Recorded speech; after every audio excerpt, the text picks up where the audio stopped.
Hi, everybody, and welcome to FIFAnomics, series number 2, Not My Child, My Child. This one is entitled The System and How We Got Into It, right? So my husband and I, as you heard last conversation, we decided to go the foster to adopting route, right? We met this woman who was a foster parent, and she lived in his house, which we'll get to in a minute. But I was working for the city, and my coworker had a son with a disability, and we got to talking, and she mentioned that she received a lot of services from this agency. It's like a shelter slash fostering agency, and they helped her so much that she loves them, right?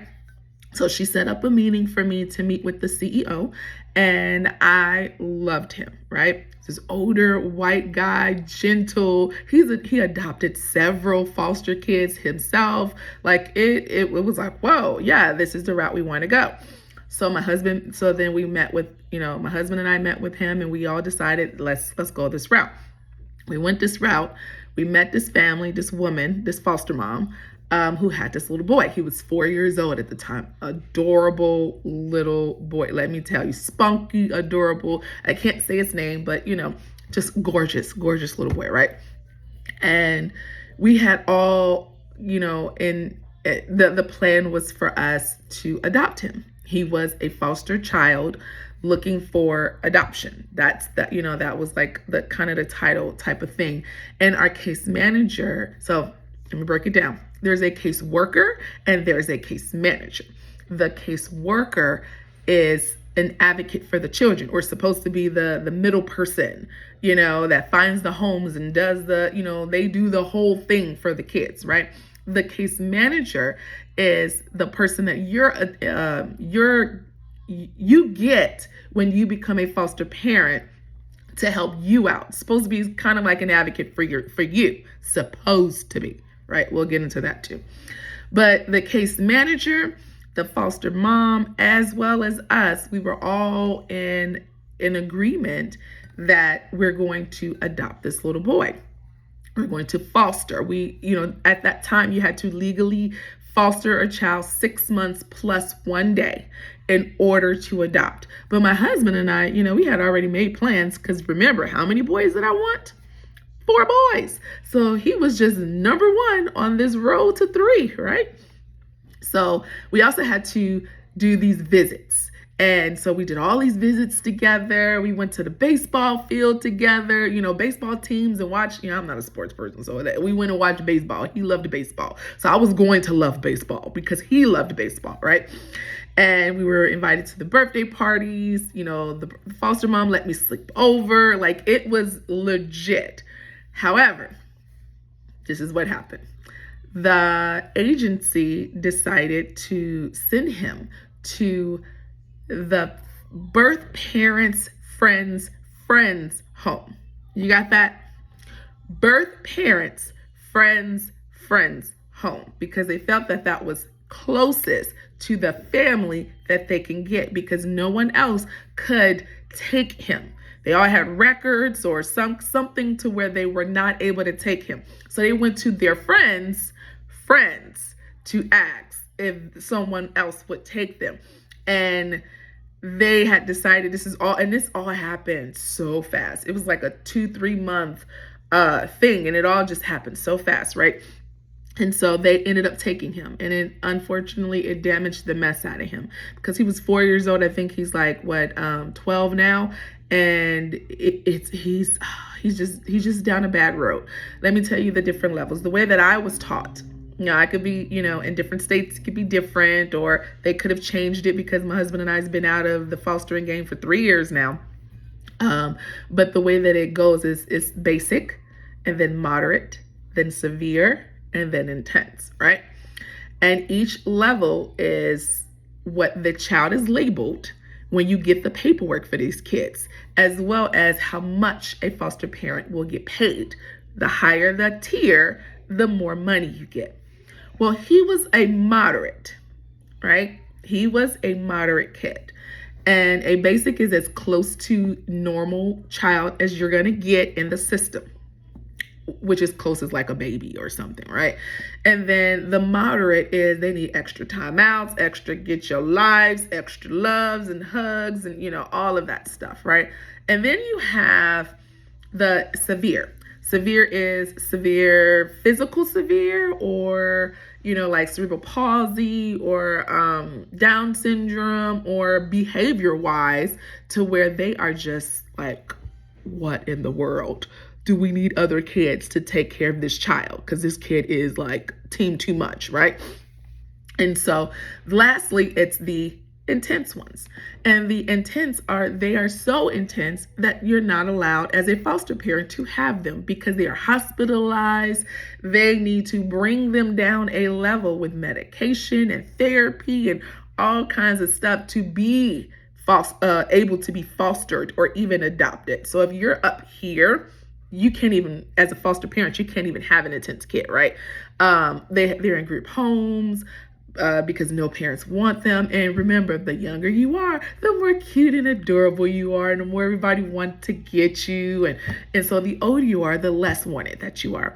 And that the cutoff range, from my experience, it could be different because other people like, teenagers and this and that. But the cutoff range from my experience is like 4 years old. After 4, most parents are like, we're good, because the character is getting settled in and the attitudes, and especially if they've been in the system for a minute. Well, I almost said his name. This young boy was a moderate. And I kept tabs on him, and he went to intense. And the family's friend could not handle him and kept sending him back and forth so many times to where he's no longer with them. And now he's like in group homes. Well, they don't even have group homes. If they do, but they don't, that's another story.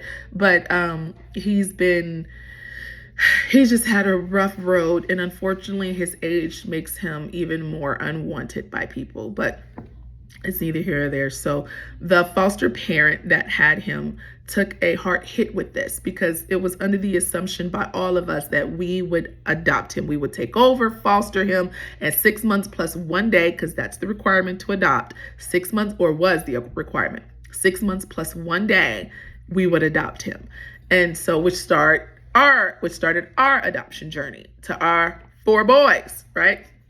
And so she took it so hard, she decided not to ever foster again. She wrote complaints. She put it in the newspaper because she kind of was up there in her status and stuff. She moved to Austin. We talked on the phone a couple of times, and then she couldn't talk to me anymore because she was so enraged and hurt at how everything happened. And so we never spoke to her again. However, we moved into this house, right? And we were told that all you had to do was foster 1 child and you can stay in this home for free. And my husband was like, what? Who gets that? Oh my gosh, this is a blessing. We get a child and a home? What in the world? Sign us up, right? Everything is not free, guys. Everything is not free. And we had to learn that the hard way, right? So we moved into this house, which was a blessing. I would take the blessings that God gave us because it set us up for how we are now. So it's still a blessing. And we moved into this house, and we didn't get this boy because, they changed it up on us at the last minute. But to ease our pain, I need to rewind. The reason we didn't get this boy, because during this transition of us moving into this house, the CEO that I loved so much retired, literally like 2 weeks of us living in his house. So the CEO retired. They got a new CEO, and this guy was all about the money. And so he went from having 1 child to you need to fill this home up to your max. And a foster parent can only have 6 kids in their home at one time unless they are siblings and approved by a judge, right?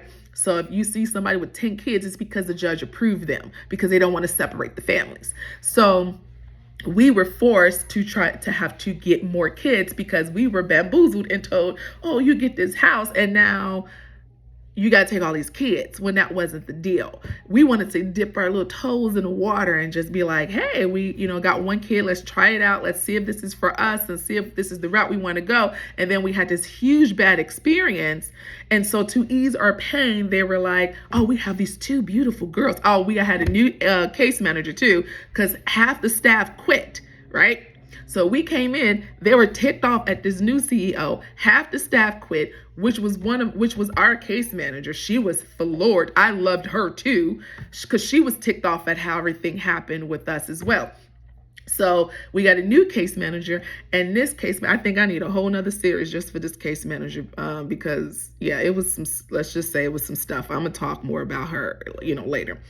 But she was like, oh, I have these two beautiful kids for you. These two beautiful girls. They're little itty bitty babies, and you're gonna love them. And da da da da. Now, granted, they ended up being the babies that we adopted, hope and faith. But still, the journey that we went through with that, because you knew you screwed up with a promise, which I learned later. When you advocate for yourself, I learned later, you never promise a family something like that. You never promise them something like that. And the fact that we were promised that and then screwed it up and then half the people quit, and it just became this whole nightmare. They were just trying to ease the blow because they were losing foster parents, they were losing staff, and they needed to stay afloat. And this had nothing to do with COVID. COVID wasn't even here for years until this. So that just shows you how jacked up this was, right? So they offered us these two little girls and was like, yeah, you can adopt them. You can adopt them. You can have them. And my husband and I, we thought about it. And I was like, I wanted one girl, 4 boys and 1 girl. But I was like, okay, we can do 2 girls and 3 boys. I'm okay with that. And then that became a journey in itself, which I'm going to talk to you guys about, because it was about hope and faith, hope and violet. But that was how we got into the system, and we got into this house that was free. And it was not free because we instantly had to go from 0 kids in a house to 6. Let me sip on that for a second. You heard me, 6 kids. There was no dipping our toes in it, none of that. We had the 2 little girls that we ended up adopting, and then they kept pushing all these kids on us, and we kept saying no to our lovely new case manager. I can't say her name, we're gonna call her Red. Our case manager, Red, was just like, look, if you don't get these amount of kids with this in it by this month, then you and your husband gotta pack up and y'all gotta move out. So that is our introduction into the foster system. And it was a hot mess, let's just say. However, I still hold tight to the words that God says. He's like, if you hold tight to my teachings, and we really tried during those times. It was a real good connection with God because we held tight to his teachings. It was a hard time, but it was a good time. Because the blessings that we have is tremendous. So I will catch you guys up on the next time. I'm going to leave you with a question. If you're a foster parent and your plan is to adopt, how well are you in the education of the system to where you can advocate for yourself? Drop some comments down in there. Don't forget to subscribe. And on that, I'm going to say,